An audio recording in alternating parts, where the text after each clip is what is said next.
Okey, tak apalah. Saudara, sebelum ni banyak orang tanya saya kenapa saya diam tentang isu Azam Baki. Tentang isu Ketua Pengarah SPRM Tan Sri Azam Baki. Kenapa saya diam? Tuan-tuan, bukan semua isu kita kena respon. Bukan semua isu kita kena respon. Apatah lagi isu Datuk Azam Baki ataupun Tan Sri Azam Baki ini ialah merupakan satu isu yang politically motivated, dan merupakan salah satu usaha untuk menjahanamkan imej penjawat awam. Seperti mana yang kita tahu,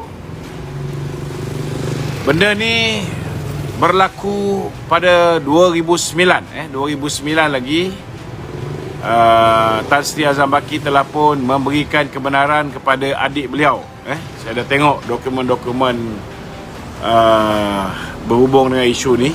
Kita bila nak komen ni tuan-tuan, kita tak boleh komen sesuka hati kita. Kita kena buat research dulu, kita kena siasat dulu, barulah kita boleh membuat satu komen yang tepat. Saya nak beritahu dengan tuan-tuan, saya dah tengok dokumen yang ditulis, yang diisi, borang yang diisi oleh Tan Sri Azam Baki pada tahun 2009 membenarkan adik beliau Nasir Baki untuk menggunakan akaun dagangan beliau ataupun akaun CDS beliau untuk membeli saham-saham. Ada dua buah syarikat ataupun dua saham daripada dua syarikat ini. Saudara, tidak ada apa yang kontroversialnya. Lainlah kalau misalnya dua syarikat ini sedang disiasat oleh pihak SPRM. Kita bolehlah menaruh syak bahawa syarikat ini telah memberikan saham percuma kepada Tan Sri Azam Baki. Tapi tidak ada. Tidak ada. Kita dah cek dengan SPRM, tidak ada sebarang laporan siasatan SPRM ke atas dua syarikat ni. Maknanya kebarangkalian bahawa ianya diterima secara percuma, tidak ada. Tidak ada. Dan kebenaran pada tahun 2009 ini, saudara, diberikan kepada adik beliau. Authorization letter ni diberikan pada adik beliau untuk membeli dan menjual saham. Setiap kali nak melakukan pembelian mesti mendapat persetujuan daripada Tan Sri Azam Baki. Jadi maknanya, dalam erti kata lain, memang ada borang yang disediakan. Tak salah. Memang Tan Sri Azam Baki boleh memberikan authorization kepada sesiapa saja untuk mengendalikan akaun CDS beliau. Tuan-tuan ni kena fahamlah bahawa akaun CDS ini, mana-mana penjawat awam biasanya mereka ada. Penjawat awam ni, saudara, kalau nak harap gaji memang tak cukup. Memang tak pernah cukup. Jadi macam saya dulu pun, kita ada yang melabur dekat ASN, ada yang melabur dekat ASB, ada yang melabur menggunakan remiser. Buka akaun CDS ni, biasanya kita takkan duduk tercanguk tengok pasaran saham turun naik. Kita akan lantik seorang remiser, dan remiser itulah yang akan memberikan akan membuat research, akan memberikan isyarat kepada kita, saham sekian boleh dibeli sekarang, berapa banyak nak beli. Dia akan mendapat arahan daripada klien dia. Jadi benda ni bukan satu perkara yang luar biasa ataupun pelik. So kebenaran diberikan kepada Nasir Baki pada tahun 2009. Dan Nasir telah membeli saham-saham yang totalnya jumlah lebih kurang 1.9 juta unit. Yang ini yang ramai orang tak cerita, tuan-tuan. Nilai saham yang dibeli oleh adik kepada Tan Sri Azam Baki menggunakan akaun CDS Tan Sri, dia punya nilai dia ketika dibeli ialah sekitar 30 sen hingga 40 sen. Ada yang 34 sen, ada yang 40 sen. Ini sebenarnya. Jadi maknanya nilai sebenar saham keseluruhan 1.9 bilion yang dibeli secara berperingkat total dia tuan-tuan ialah sebanyak lebih kurang 600 lebih ribu ringgit. 600 lebih ribu ringgit.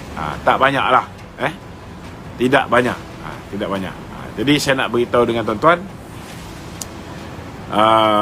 kita pun nak tahu, sebab ramai orang membangkitkan macam mana adik dia boleh membeli 1.9 juta unit saham yang nilai dia lebih kurang 600,000, tak sampai 700,000 lebih, tak sampai 700,000. Jadi saya nak beritahu tuan-tuan, ramai orang tak tahu, saya dah cek syarikat adik dia. Syarikat adik dia ialah sebuah syarikat IT. Adik dia merupakan owner sebuah syarikat IT. Di Malaysia dia ada lebih kurang 40 lebih kaki tangan. Dan beliau juga ada pelaburan di luar negara, ada syarikat IT juga di Brunei, kan? Maknanya international punya syarikat lah tuan-tuan. Jadi kalau setakat beli saham nilai 600,000 lebih ni, satu negara nak kecoh, kan? Itu sebab saya mengambil pendekatan, saya malah nak komen lah benda-benda kecil yang saya anggap benda yang tak masuk akal lah. Kalau didengar di orang-orang yang biasa trade saham ni, orang pakai saham, kita kena faham juga. Ada orang tanya, kenapa adik dia ada CDS account, kenapa pakai account abang dia? Kena faham, abang dia dah lama buka CDS account. Dia punya apa dipanggil limit dia, limit dia boleh membeli saham ialah dengan nilai RM500,000. Okey. Tetapi adik dia disebabkan dia baru membeli baru buka akaun CDS tu, limit dia RM110,000. Kita dah cek dengan remiser berkaitan, RM110,000 saja akaun adik dia. Jadi itu sebabnya adik dia walaupun ada juga beli saham ni, dia telah minta kebenaran daripada abang dia untuk membeli saham tambahan. Ada orang dia beli saham tuan-tuan, dia boleh parking katalah 100,000, dia dah 1 equal to 3, ataupun dia parking 100,000, dia boleh beli saham sampai 300,000. Contohnya macam akaun Tan Sri Azam Baki, dia ada 600,000 lebih punya nilai saham, ataupun 700,000 lah senang cerita, untuk 1.9 juta unit saham. Dan macam mana akaun dia limit 500? Ni tuan-tuan kena faham. Bila dia beli saham, katalah dia beli 500,000. Bila dia bayar 500,000 tu, dia dapat lagi, ada lagi margin, dia boleh beli lagi 500,000. Okey? Itu kita kena faham. Maknanya bila dia dah bayar 500,000 tu, dia ada margin lagi 500,000. Dia boleh ni. Okey?